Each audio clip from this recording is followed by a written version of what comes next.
Good morning, everyone. This is MnCHOICES office hours for Friday, June 2nd, 2023. Welcome to office hours. So this slide shows the people who are busily working on MnCHOICES and who may be available to answer questions for you.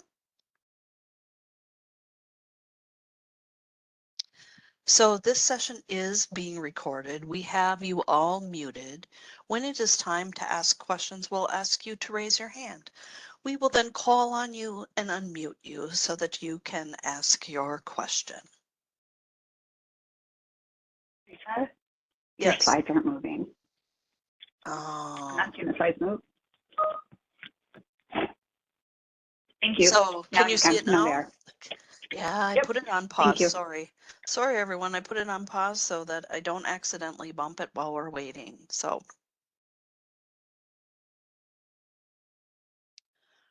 today's office hours, we'll talk a little bit about, you can ask basically questions for all three systems, the MnCHOICES assessment application, the MnCHOICES support plan application, and the revised MnCHOICES application.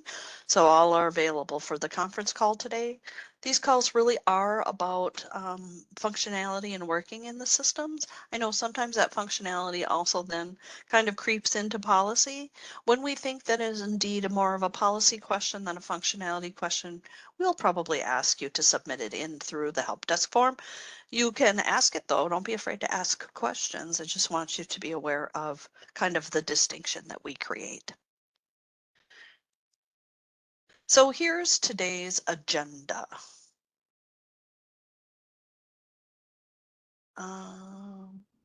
I see a raised hand, Beth. Do we need to do anything with that currently, or can I continue on?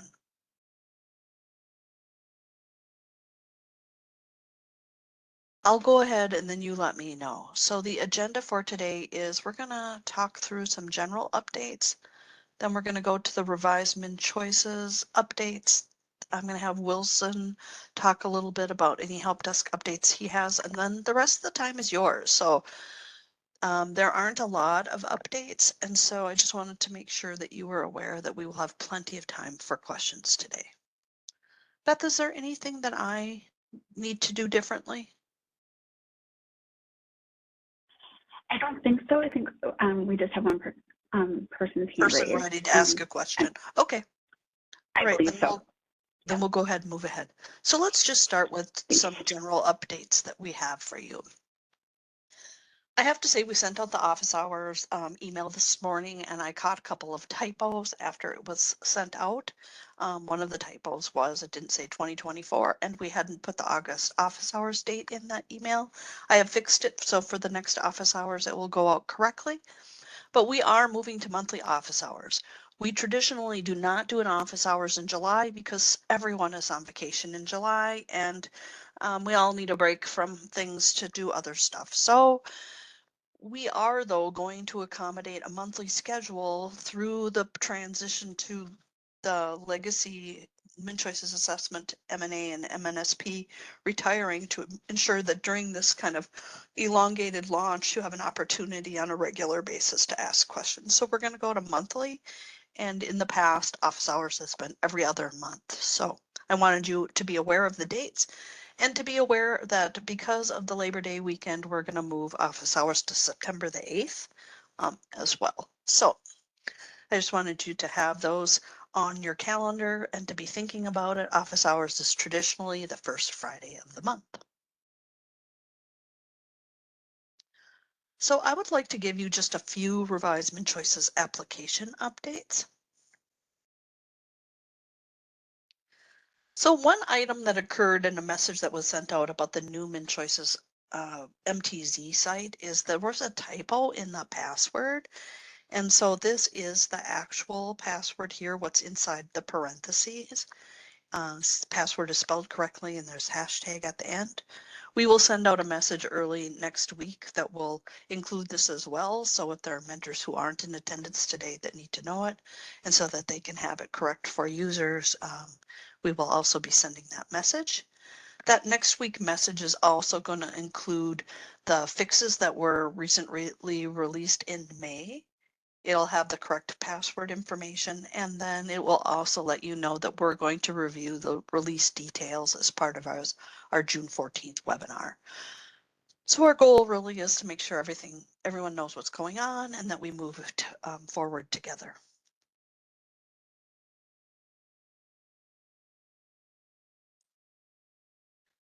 One of the things that we have learned from the beta testing for the new MTZ is people are still having a bit of an issue with offline mode practice. And I want to talk a little bit about that, but I want to first start with something that you're going to see different in the new MTZ and in prod. And that is that the micro learnings, they won't download in the help center.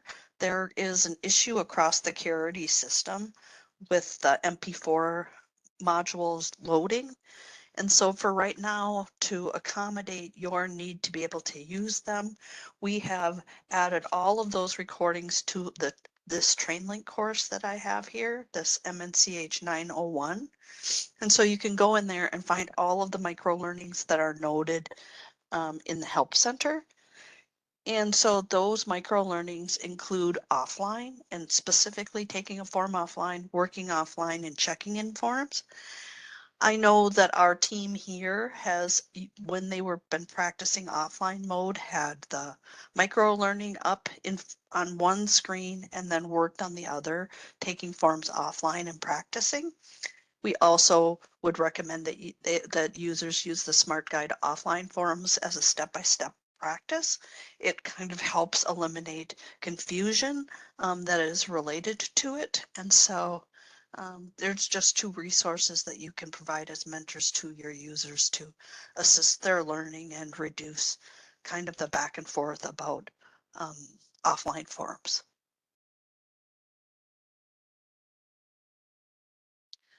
So Wilson, I have you up next for help desk updates.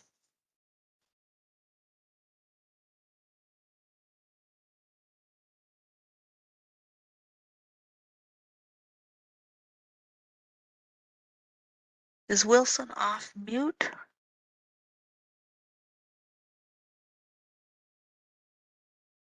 I could see Wilson in attendance. It looks like he is off mute, but I'm not sure why we can't hear him.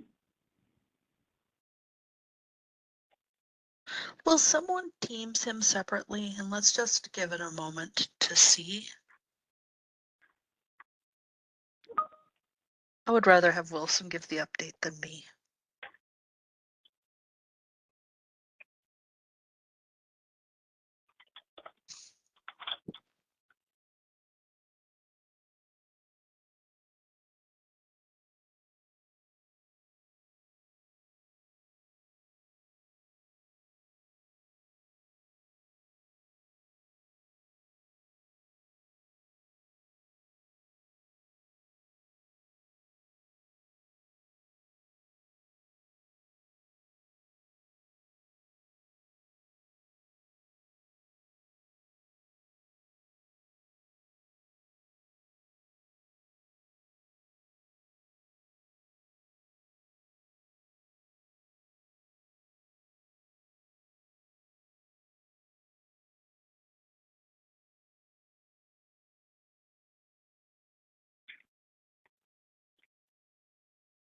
I'm going to give it just a couple more minutes. I'm going to log into the system while we're waiting because if I can, I'm going to demo the issue.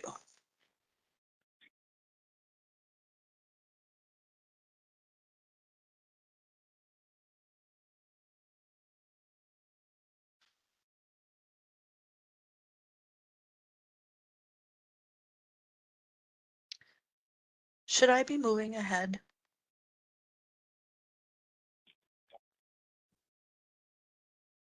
I think that Wilson was able to get off mute. We'll just see if he's able to chat with us.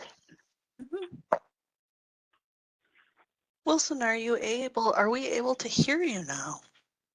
We're sorry we're having technical difficulties.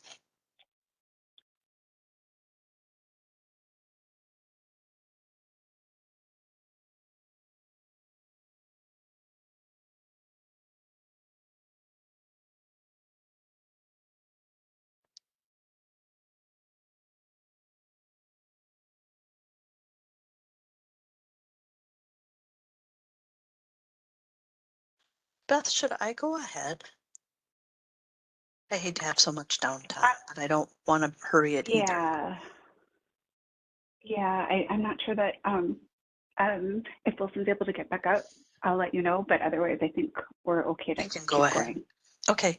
Wilson Yep. and I always check in the morning before this call, so he and I had a chance to speak a little bit.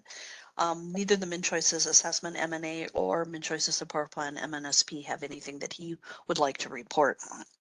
He thought it would be useful to go through and talk about this next slide, however, which is what he was going to do. For the new MTZ, some folks are experiencing when they click the acknowledge button, I'm just going to bring it up, and it may just sit there for a while before either this comes up or it goes to my dashboard. If that occurs, what we sent was a message out on Wednesday with some instructions on creating a bookmark both in Edge and in Chrome. And by putting the URL in the favorites, by putting it in the, it's got when you create a favorite or a bookmark, and that language is used depending on which you're using, Edge or Chrome. When you put the URL for the training zone in that bookmark, then you're basically physically hardwiring where it goes to, and then you don't have any issues as it changes over to a different email. And so that's why we provided you this, because then you don't get that. You click the acknowledgement button and it doesn't go anywhere. As part of beta testing, we were able to find a solution for that issue. And so we wanted to make sure that everyone had it available to them as they start in the new MTZ. And we'd like to thank the beta users for their patience as we worked through that one. So much appreciated. So I know that was all that Wilson had for items he wanted to discuss. And so we really do have the rest of the time now for your questions. And I don't have any specific order that we have to do it in. The only thing that I would ask of you is if you ask a question, be clear about which application you're talking about so that we make sure we answer the question understanding which system we're talking about. So with that, I'm going to go ahead and go ahead and have Beth call on people and let people ask their questions. Okay, Kathy McMahon, you're unmuted. Hello, good morning. Can you hear me? We can, Kathy. Good morning to you. Thank you. My question relates to using the new DHS help desk. Is it called 6979 request form? So I submitted a request this past week for an assessment that was open more than 60, or I mean, was closed more than 60 days ago. Um, and I wasn't sure what path, like where to put that on the help desk form because I submitted it as a policy form, but then it wasn't in the right format apparently for the technical folks on the help desk to use. And anyway, I just wondered, is there a change in how we're going to handle, how you're going to handle, and how you want us to submit requests to reopen an assessment after it was closed 60 days or more? Thank you. Right. So what you're really asking is which of the boxes should you choose, policy or technical? Yep. How do you want that formatted? Happy to do it. Yep. And I will let policy answer that.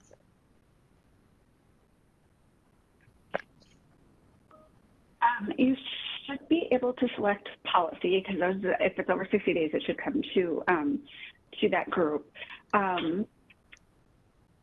But I'm not sure if it sounds like you're experiencing or you're not seeing the questions related to it that we usually ask about reopening assessments. Is that what you're questioning? Or is it, I did not see the question. I did not see the standard questions, but we know what they are. So we had them answered and we put them in there. And then when I submitted that ticket, I got something back from Wilson at the help desk saying, this is not in the right format.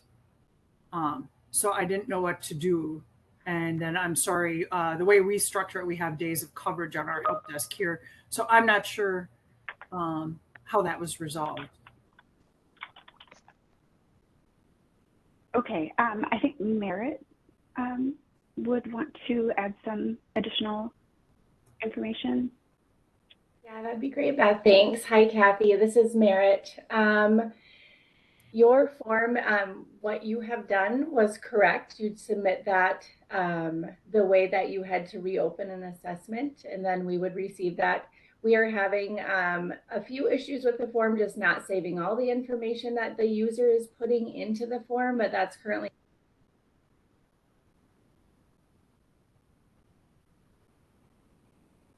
Did we lose Merritt's audio? I think that we did. I'm like, is my audio out or is Merritt's audio out? Well, I think really what Merritt was going to say is that we're working on some issues with the form. I'm trying to get it there. And if we don't have what we need, we'll connect back with you. But the other part is those questions might not be part of the new form. And we'll have to look at that as well. So thanks for letting us know that. We'll want to make sure that we get those incorporated when they're specific to reopening an assessment. Okay, thanks. We'll watch for that. Thank you. Yeah, and I think part of what Kathy was experiencing is we were starting to figure out that the help desk the help desk form may have been having some issue. We weren't aware of it yet.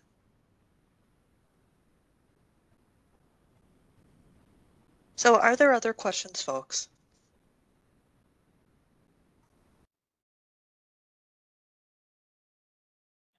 This really is just for... Go ahead.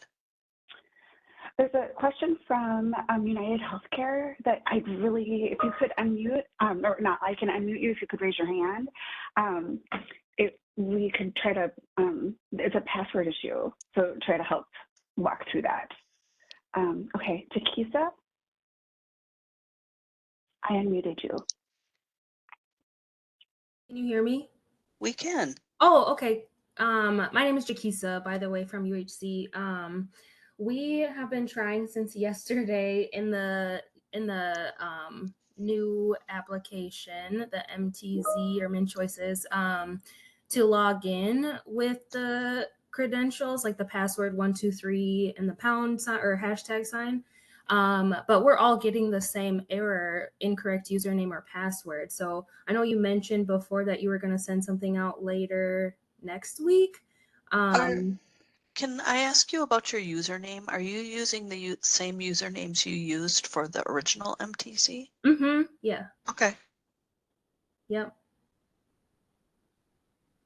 Yeah, but the password 123 pound is just not working. It's not working for you. Mm-hmm.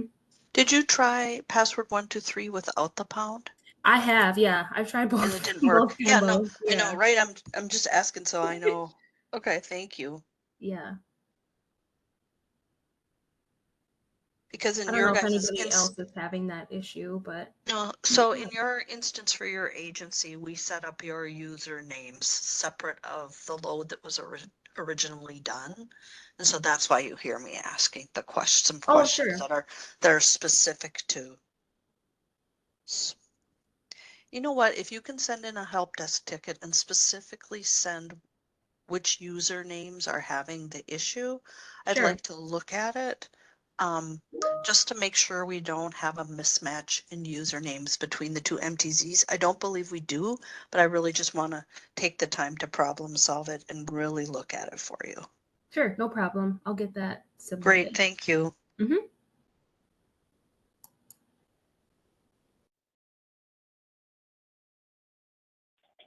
Okay, Lisa Wilson. Version of MnCHOICES in the new training zone. We're just questioning, you can correct me if I'm wrong, but the assessment summary is the document that we are required to send to the individual, correct? It is the CSSP. Yes. Okay. So if that's No, the document that we're required to send. Oh, hang on a second. Let Beth answer. I might have stepped in too early. Go for it, Beth. No, it's correlates the assessment summary in today's current CSP. And you need to send it to the person. It's a summary of the assessment. Correct. Okay, so then our question comes with all of the lead agency review stuff that we're required to have in there. Where are we supposed to put it all? Because it doesn't, in that one document, it doesn't have space for all of it. That makes sense. I mean, we can dump it in there, but it's not going to make sense. Like, it doesn't fit. I am wondering about, are you talking specifically about the assessment summary, or are you thinking the combination of assessment summary and support plan? Well, and yeah, that's part of it, because we could go through and we can put some of it in the results, the report, the functional assessment. We can put it in all that stuff in places that it makes sense. But as an assessor only, I don't send all of that to the person. So how do I know that they're getting it? Like, how do I know that I'm covering my bases as an assessor for the things that I'm supposed to make sure lead agency review topics are covered? I'm wondering if there are specific things that you think are missing, or that you would typically put in the assessment summary. Because I think we've really changed how it is, so that if the person goes on to receive services, that information would be captured in the support plan, if it's not already in the assessment. So it's maybe working with the case manager. Sorry. And I know my supervisor's listening, but she is muted right now. But I have not completed an actual reassessment in the new one, but I did in the old one. And there's just a lot of those housing preferences, likes and dislikes, routines, all that kind of stuff that we in Wright County, we made a document of our own to make sure that we're getting all that stuff. But it just doesn't flow if it goes just in the assessment summary. Because the only place we can free type is like in your interest in the assessment. There's very few places that we can free type. Right, but that information from the assessment comes into the support plan. So But then does that mean the person answered those questions? Yep. So then does that then mean that I don't have to worry about whether or not I, as an assessor only, cover that information in what I send to the person? Because eventually they're going to get it in the support plan. Is that what that means? Correct. Okay. Correct, as a part of the two together. Okay. It's just looking a little bit differently with the new system. Okay. I think that answers the question. If not, Nessa will let me know. Thank you. Thank you. Lisa? Okay, Rebecca Jacobson. I am going to unmute you. We can. Awesome. See, I just have a question. It's more about assigning location when you're first going to be entering and adding people to your location.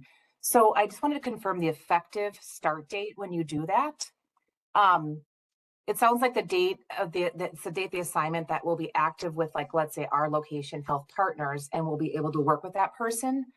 I think moving forward, if they're a new enrollee, that would just be the beginning of the month. But right now, if we were going to add someone that's been, let's say, with our health plan for several years, is the effective date just the date that I'm physically going in there to add our location?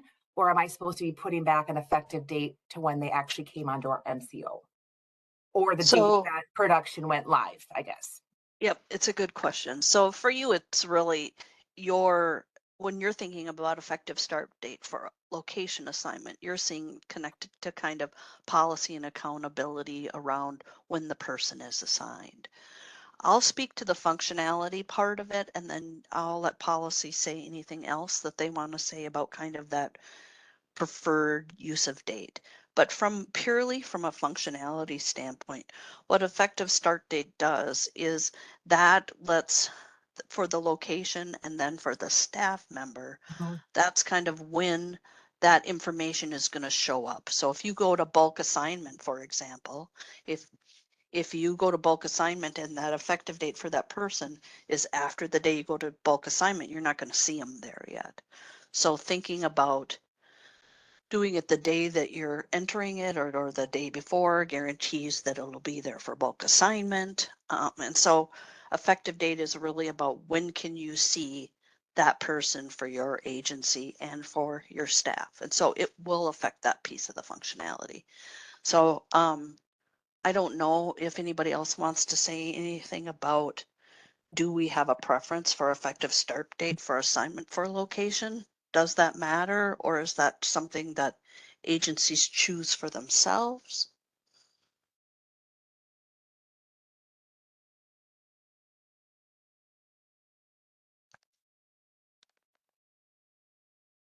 I don't know that we've talked necessarily About it, well, right? I'm not sure. Yeah, right. I would guess that it's determined by the lead agency, but I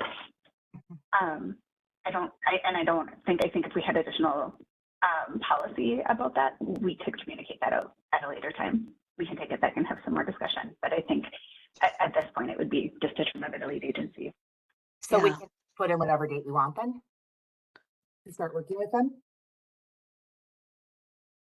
Because When I think about, hold on.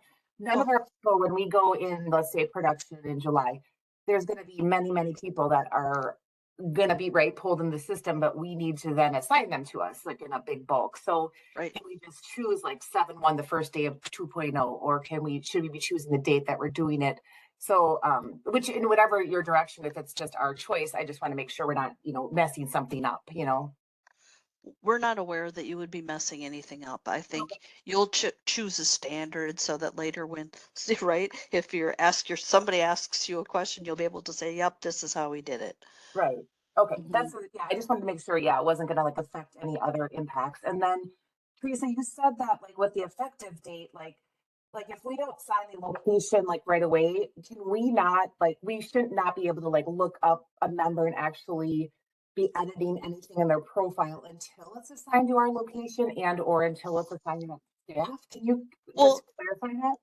Yeah, let's just talk about that from a data privacy Thank you. standpoint first, because I know it's a conversation that we've had a couple of times. Here's how I think about it. If you're working in a person record, it should be assigned to the location and the staff.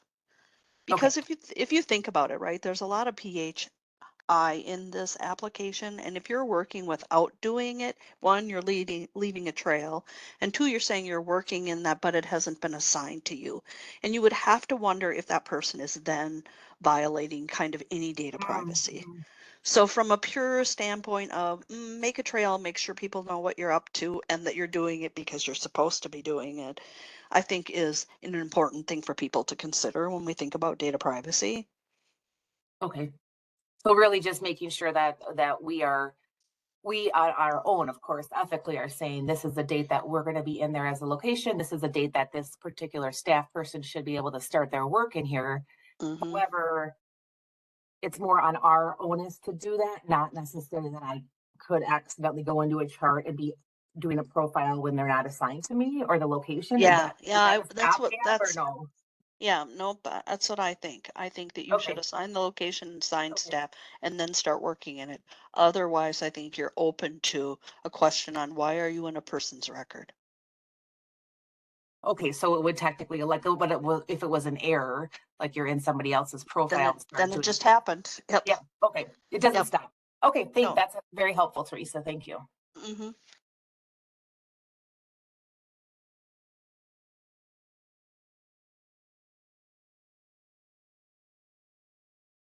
Kathy McMahon, your hand is still up. Do you have a new question for us?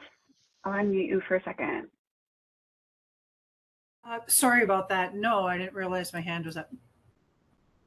Okay, I just want to double check. Thank you. Yeah, we don't want to be ignoring you.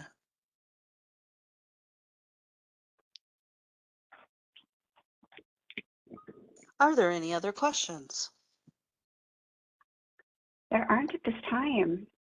Yeah, I just want to let everyone know that we're excited to have you in the new MTZ.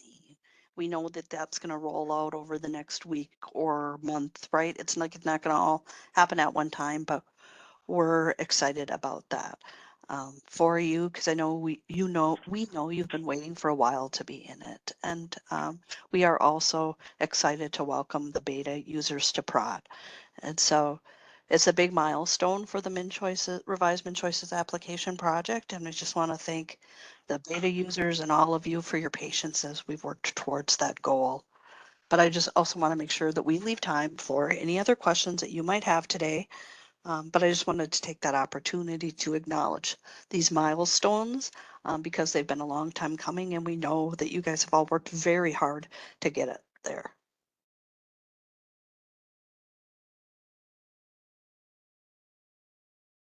We have to celebrate together, right? If I had like a way to do little fireworks and clapping hands, I would put that on there on my screen.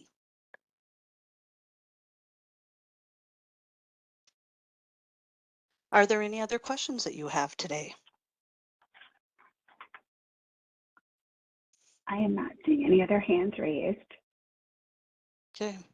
We'll wait just another moment to make sure, if in case you're confirming with each other or making sure there isn't any other thing that you need to know.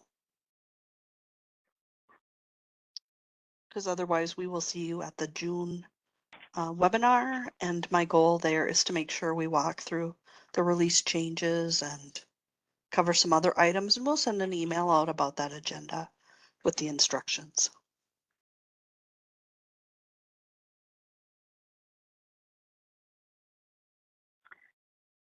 Okay, thank you, everybody. We don't have any more questions. Okay, so Anna, go ahead and stop the recording. Then I will stop sharing my screen and I will leave today's session. Thank you everyone for attending today. And again, let's celebrate this milestone. It's been a while coming and I know you've all worked very hard. So again, thank you very much for attending today and we will talk to you soon.